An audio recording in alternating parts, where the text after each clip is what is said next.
কেউ যদি তোমার সম্পর্কে খারাপ কিছু বলে তবে তার সম্পর্কে তুমি ভালো কিছু বলো। কোনো খারাপ কাজই শাস্তিবিহীন থাকে না, আবার কোনো ভালো কাজই পুরস্কার ছাড়া হয় না। জীবনকে তোমার বিরুদ্ধে না রেখে বরং তোমার সঙ্গী করে নাও। হ্যালো এভরিওয়ান, আসসালামু আলাইকুম। আমি ফরিদপুরের সদরপুরের আটরশি গ্রামের ফজলুর বউ শাহানা আবার চলে এলাম আরেকটি রেগুলার গৃহস্থালির ব্লগ ভিডিও নিয়ে।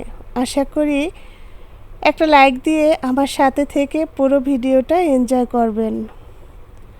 বন্ধুরা, শুরুতেই দেখতে পেলেন আমি কিন্তু এখানে চুলায় বেগুন পুড়িয়ে নিয়েছি, আর সবগুলো বেগুন আমি একদম ক্লিন করে বেছে অন্যদিকে আমি চুলায় পেঁয়াজ ভেজে নিচ্ছি।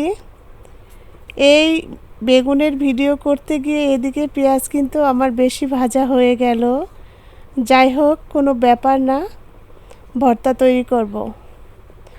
অন্যদিকে কিন্তু আমার ভাত হয়ে গেছে, আর বেগুনগুলো আমি আবার চেক করে নিচ্ছি কোনো পোকা আছে কি না।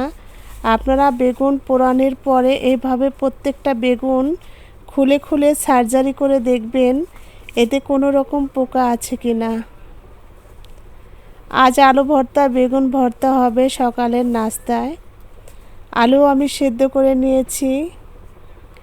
তো আলুগুলো একদম গরম থাকার কারণে আমি কিন্তু এই যে আলু ম্যাশার দিয়ে ম্যাশ করে নেই।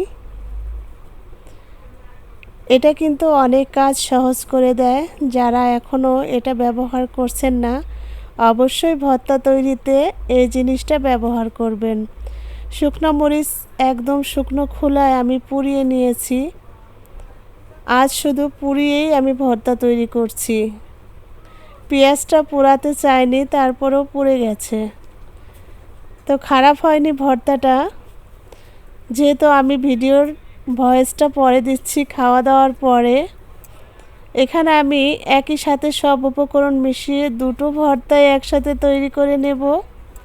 সকালবেলায় তাড়াহুড়ার কাজ আমরা গৃহিণীরা যেভাবে করে থাকি, একদিকে বেগুন ভর্তা, অন্যদিকে আলু ভর্তা, সেই সাথে গরম গরম ভাত। খেতে মন না চাইলেও খেতে হবে যে।